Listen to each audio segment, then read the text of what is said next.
Oh, well, hello there, and welcome to Friday. It must be PerfBytes, PerfBits, YouTube videos, so it must be Friday.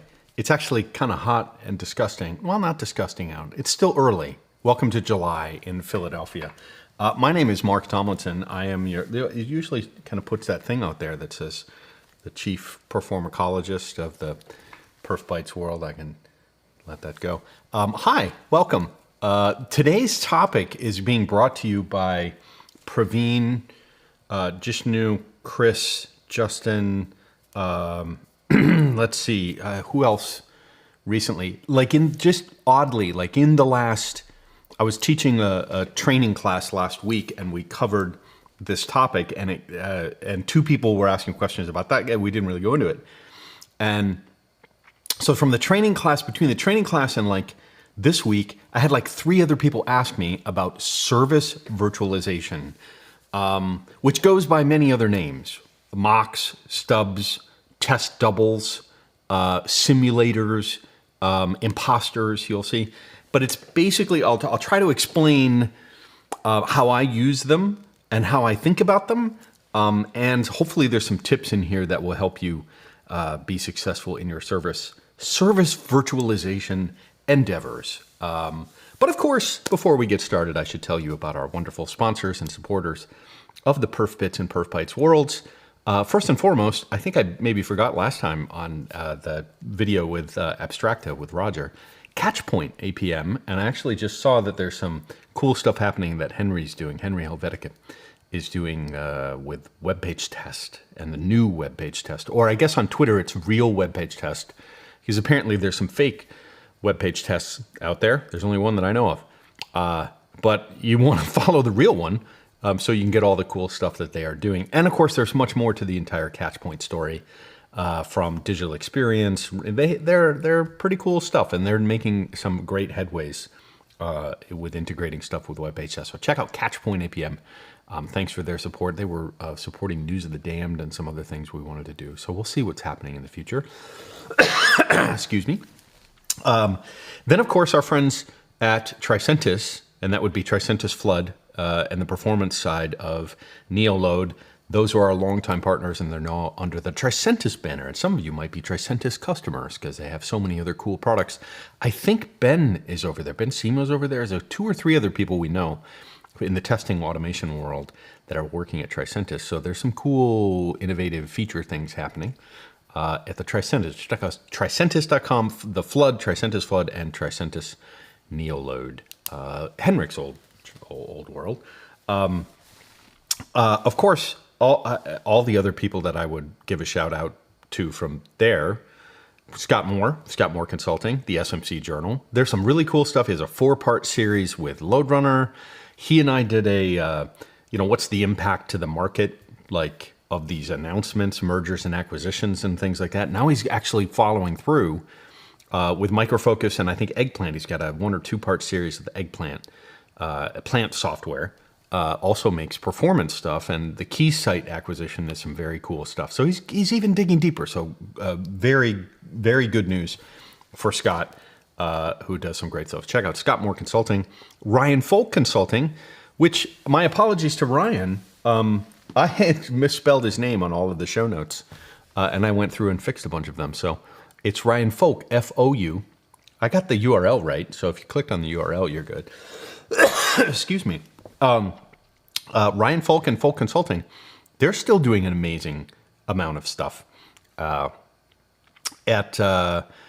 getting things put together for the expertise that you need to be successful. So check out Ryan Folk and Folk Consulting.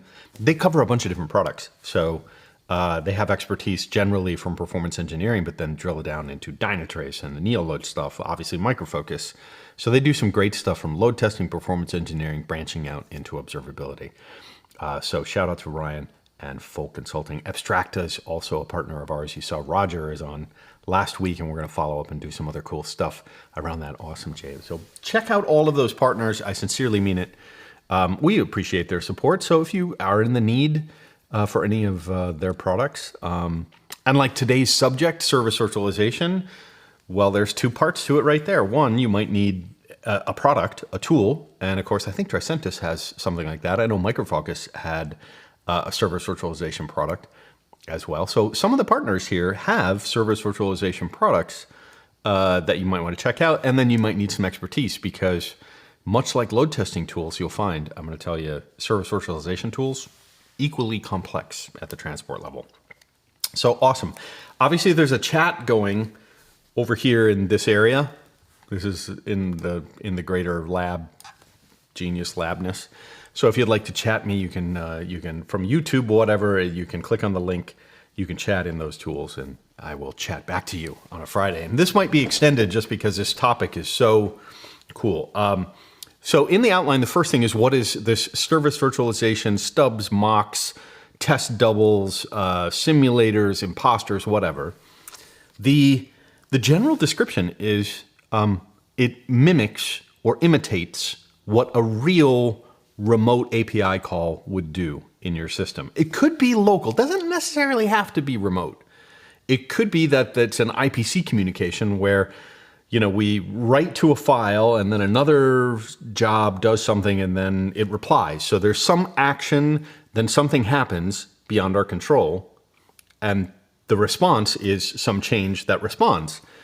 Whatever happens in between that, we mock out. Like if you're trying to run a load test and you don't have that third-party piece, you don't have that other piece, they don't have the real time and temperature service, you don't have the real account lookup service, you don't have the real, go out and get, social media feed API call, or even a full mainframe or something, right?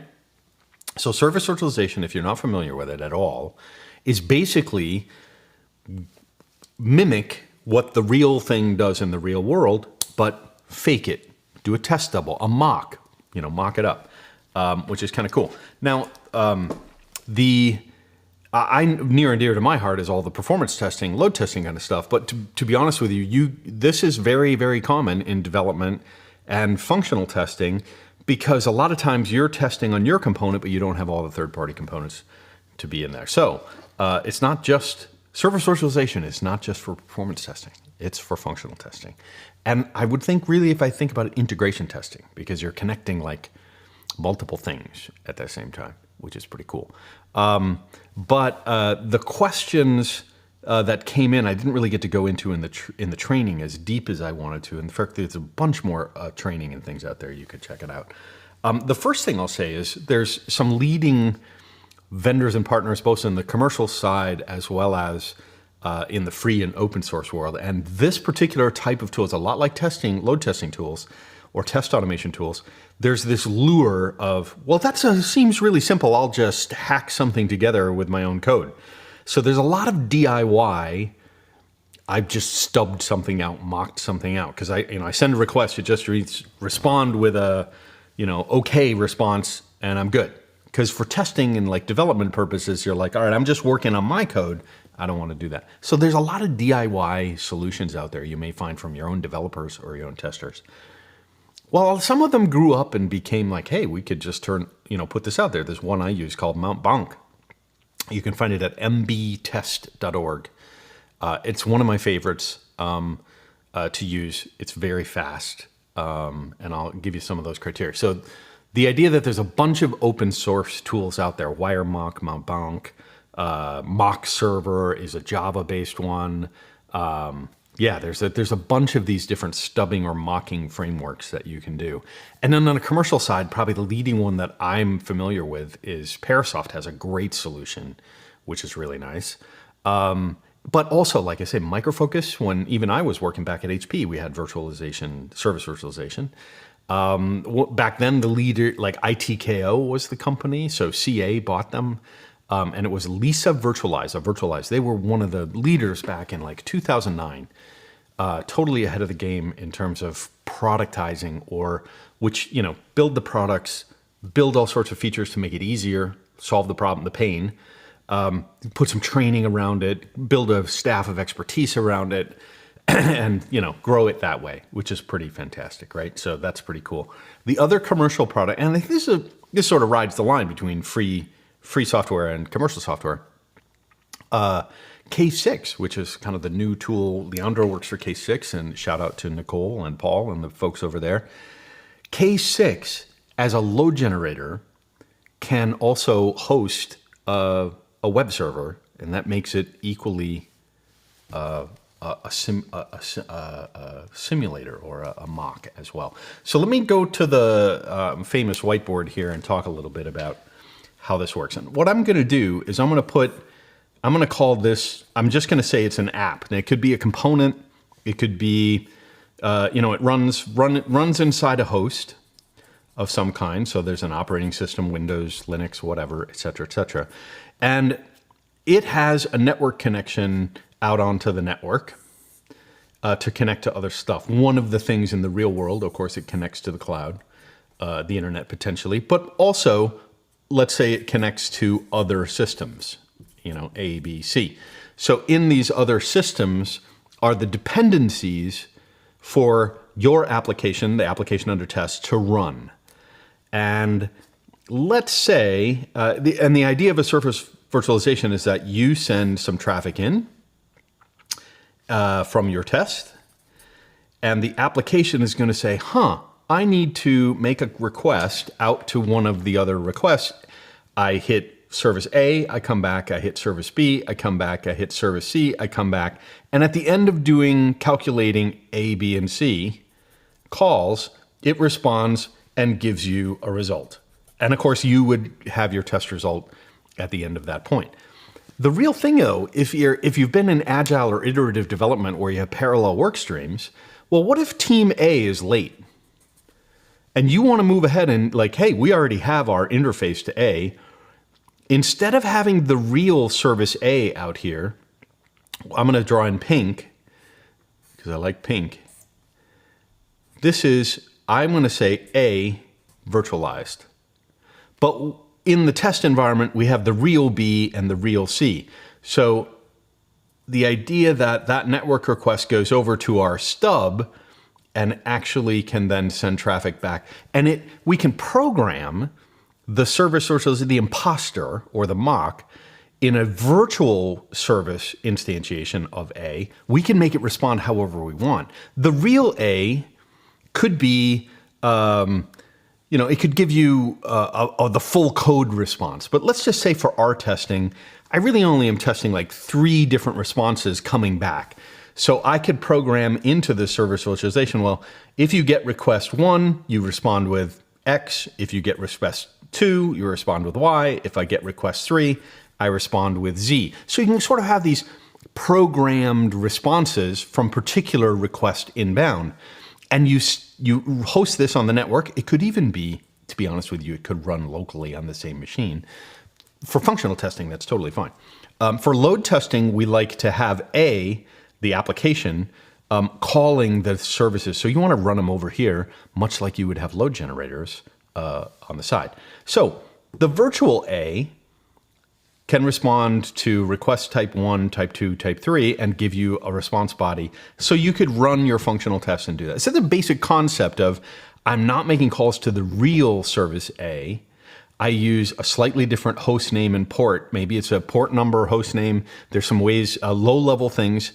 And now you're getting the idea that, hey, this is a lot like load generation, like actually recording traffic in my test tool. Low-level transport stuff. I need to have some permissions to build a lab with DNS and host names, and wow, I need to spin up this service. So there is some lower-level infrastructure needed to sort of be successful, much the same way you are with a load testing tool, with these service virtualization imposters. And I love all the various names. We have enough weird names in our industry. Why not make it more confusing? It's mocks, stubs, simulators, imposters, whatever you want to call it. They are virtual instantiations of something remote. The thing that's interesting here is 2 points I will make. One, if you're not familiar with constructing these request and response payloads, parsing the request and then responding with something, you can, in some of the tools, you can record, and it uses like a proxy recording. So let's say I have service B over here, but service B is about to go into some maintenance, and they're going to fall behind because 2 people went on vacation, and we know we're going to get ahead of them. So here's my service B calls. I'm going to set up a service virtualization tool for B virtual, but the first thing I'm going to do is put it into like record mode. And so the B traffic goes out here, and it'll actually proxy the real request. And I'll say, instead of dots, I'm going to say that's a real request and a real response from the real service B. And what it's going to do is it's going to record much the same way you would in load testing, a transport level recording. You would record the same things in this service virtualization of service B. Then, of course, it would, you get your virtual response to B that comes back to the application. And the thing that's nice is you can see the raw recording within that instantiation. And then, of course, you can turn off that proxy, and then you can run your test with both A and B. And then eventually you end up with make a virtual service for C. I'm going to pull this down a little bit. So here's my virtual service for call C, and we'll do the same recording, different protocol, and then we can go, send and receive and send and receive. And again, once we've got that working, you can turn that off. Now, some of the tools, Parasoft did this, CA did this.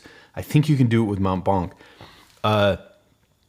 Some of the tools allow you to make a choice on the fly with your deployment. Hey, if the real service B is now ready, like let's say service B is on another team and service C is on another team, and they finally like, hey, our stuff passed a test, it's stable, we're ready to do testing. When you come to like the integration and dependencies across a whole bunch of releases, you can actually re-enable the real traffic and bypass using the virtual service. So once you get these tools set up in the environments that you're testing in, it's very cool. So you could like use the real service over here in B and C instead of the fake. Now we're doing an integration test with the real code that's going to go to production, and you're getting real responses. But if you want to like move ahead with just your team, you could say, well, we're just going to use our simulators for now, and when team B or team A catch up, then we can do some real testing together. So you have this different dimension of, am I testing on an island, sort of by myself, or am I testing with my application connected into the ecosystem of the other microservices that you're testing?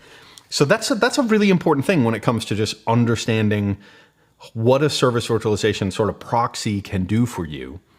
And let me give you a few other hints I'm going to put in green to keep in mind. First thing that you need to know is, one, as I pointed out, infrastructure, right? So infrastructure for networking, DNS, host names, routing, port numbers, permissions, security. Be prepared to answer some questions, put in some tickets, build a relationship with your infrastructure team for the test environment. Maybe you've got wonderful, permissive, hey, anything goes in QA and dev, just do whatever you want, and you have some permissions. But you need to learn how these tools, because they, just like load generators, they work at a much lower level. So just be prepared for that. The second thing I'll say is also much like testing, you may have data requirements. I'm going to say these are little files. Maybe you build a service virtualization that has a real database behind it. So it does a call in, and then it calls a little Postgres, a little local H2 database, something you could have real databases back in there. So maybe a lot of them for performance testing, we like just give me flat files or put something in memory, something I can cache in memory, which would be really cool. Keep in mind that your test data if your test data goes in here, the test requirements have to match whatever test data ends up coming out back. So your test data has to synchronize. Hey, I've got this data in my imposter, in my simulator, so the test data has to match, and that could change an environment. Like for me, I'll run tests in QA using a simulator. or in some cases, then I move to another environment, a bigger environment. I have a totally separate set of test data. I can't use exactly the same, I could use the same simulator, but I have to have different test data potentially behind that simulator for a different environment for different test data. So you got to think about test data across environments.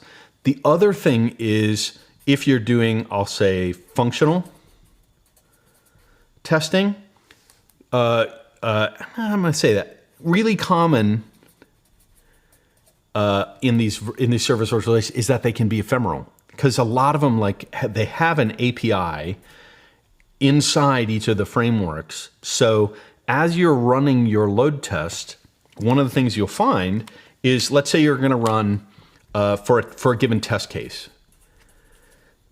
The first step is, set up the app that you're going to test. So maybe there's some configuration or conditions and the context for your initial setup.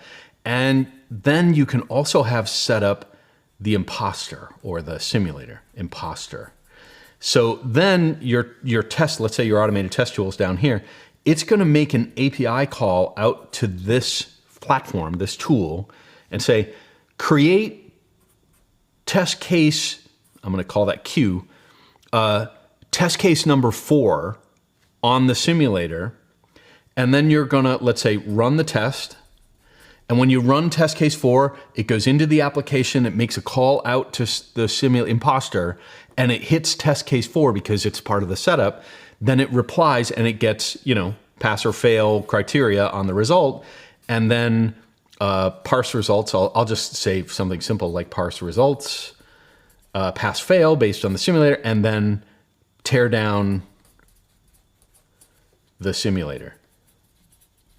And you may even, I'll just say cleanup. As part of your cleanup at the end of the test is to go clean up test case number 4 so that you can basically run endlessly, with those test cases. So that's something our folks do, where they have a before test and after test management of a given simulator so that it matches whatever test case they're going to do. So think about ephemeral simulators or imposters.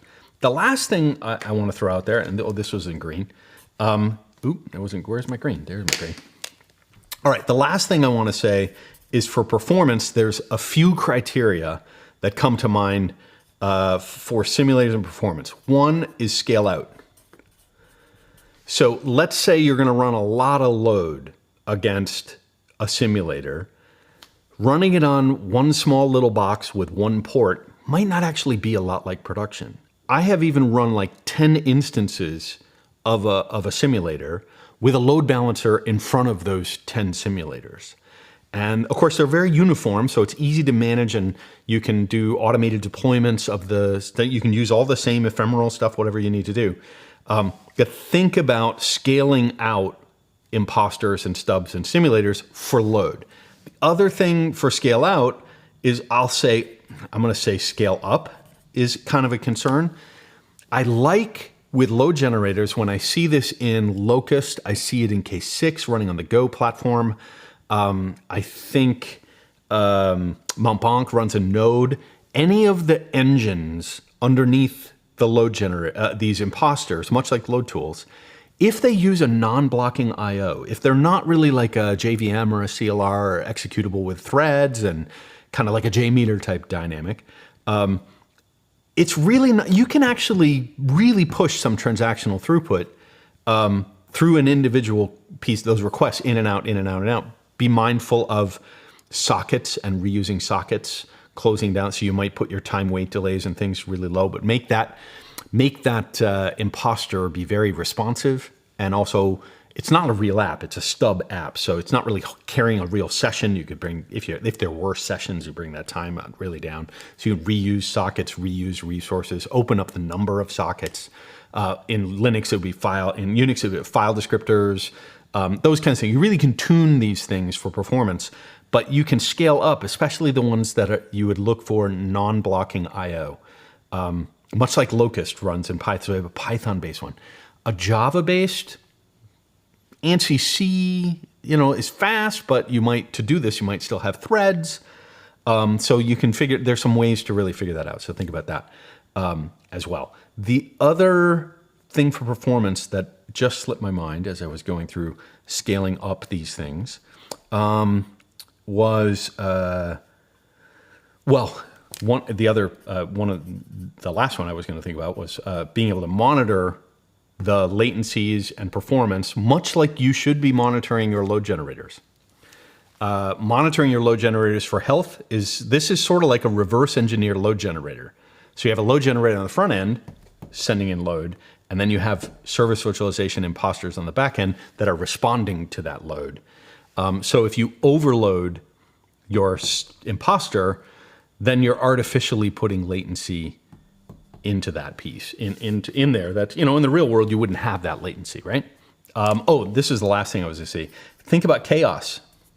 Chaos, there's a tool called Proxy, also Gremlin, Chaos Engineering and Gremlin.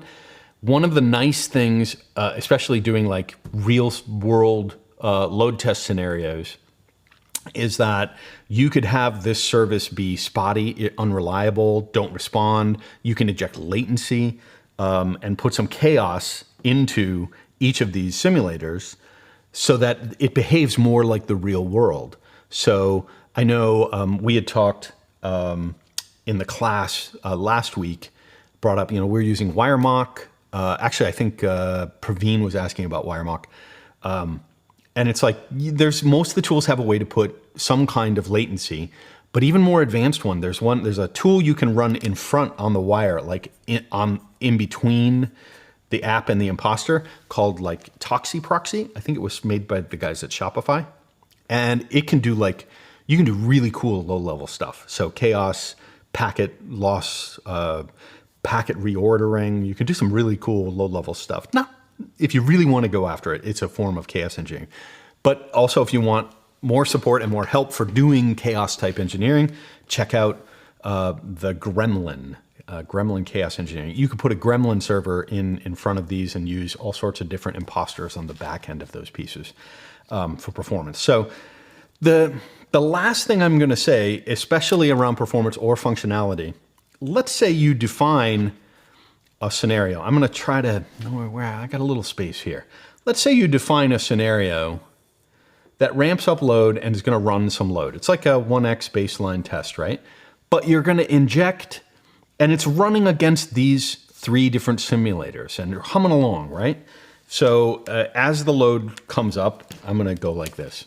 I'm going to say, here's the load of our application, and it's humming along. And for every one request that's coming in on the load, we're doing one request to Service Virtualization C, and that's my blue. And so let's go to purple. So Service Virtualization B is only 10% of the load hits B, and we're going to say 50% of the load hits A. So we've got this sort of different levels of traffic that are going through all of this.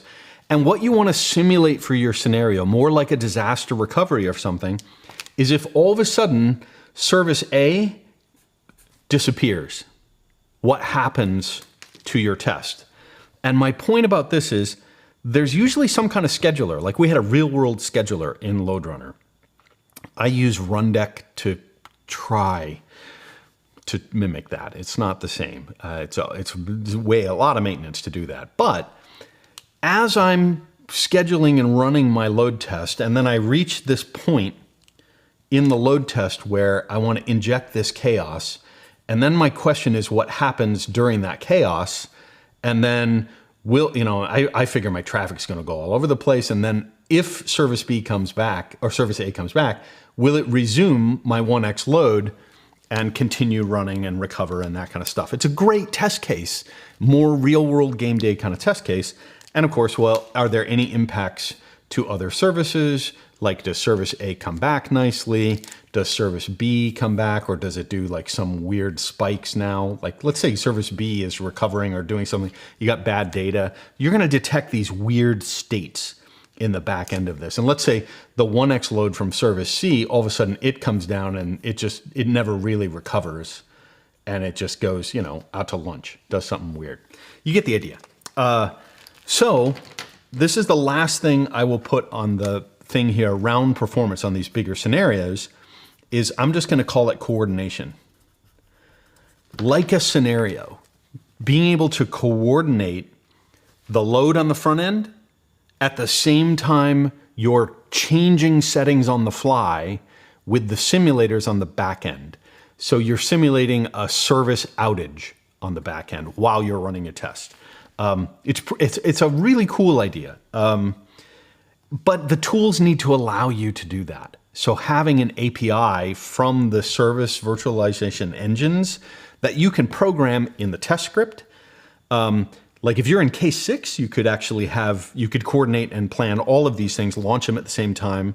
You could run your load generators and your simulators in the same Kubernetes cluster. So you could control them kind of locally on the cluster, which is pretty cool. But you get the idea. I want to be able to coordinate and plan a scenario that looks like this, where I have multiple things happening, monitoring traffic, et cetera, et cetera. Oh, that's the other thing. I was saying monitoring. You can install like your APM tool, your monitoring agents, install them on your service virtualization hosts, and you're good to go. All right. I think that's pretty good. I hope that's pretty good. I'm going to go back to camera 1. That's in a nutshell how I employ. I use Mount Blanc currently. I have used the HP service virtualization in the past. A lot of them are DIY, build your own responder stub mock kind of stuff, stubs. And a lot of them are so bare bones and simple that they don't have coordination or chaos or monitoring or they don't have these other sophistications. So if you're really thinking, wow, we want our work streams to get their work done for functional testing and load testing very independently, and they can go faster. They're not waiting around for dependencies. That's a good thing. Management will buy in on that. It's like, hey, we don't have to wait for the other teams. We can get our work done and move ahead. It's the classic value proposition all the way back. I think that's from the ITKO guys way back in 2008, 2009. And it still holds true as we build more complex microservices that are all interdependent and released on different timeframes. So think about that as a commercial tool offering.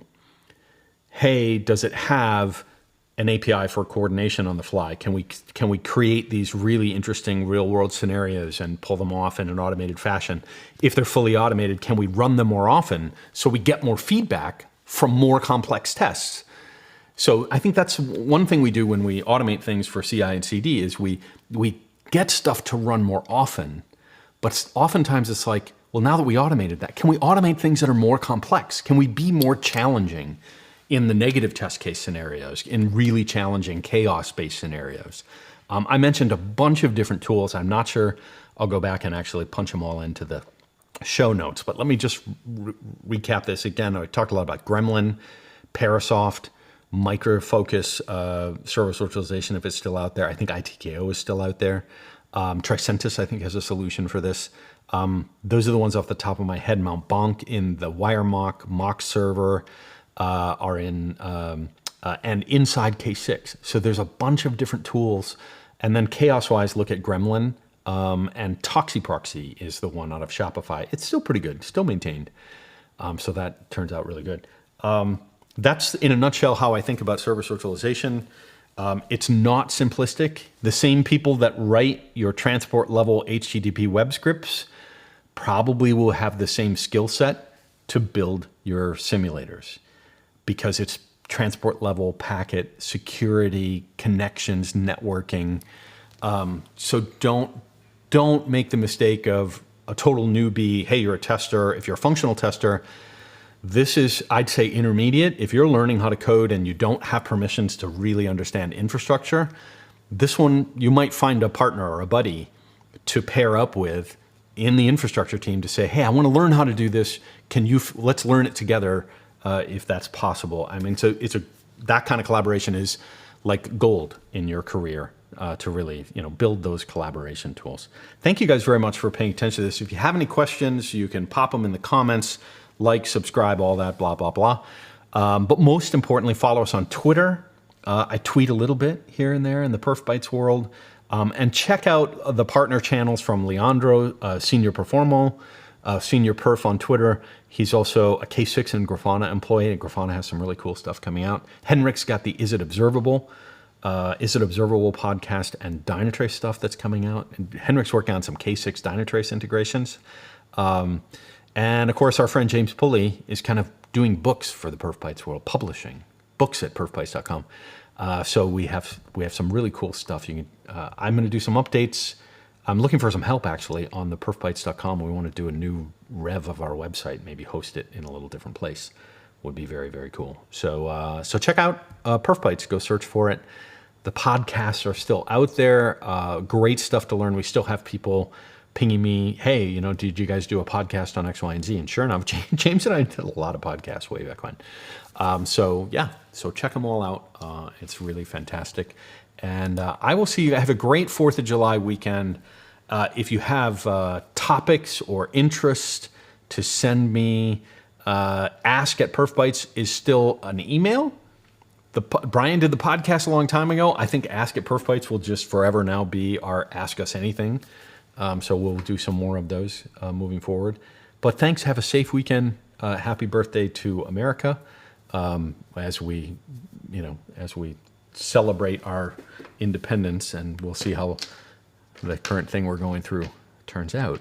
It's very interesting here in the States. Be well. We'll see you guys next time. Ciao.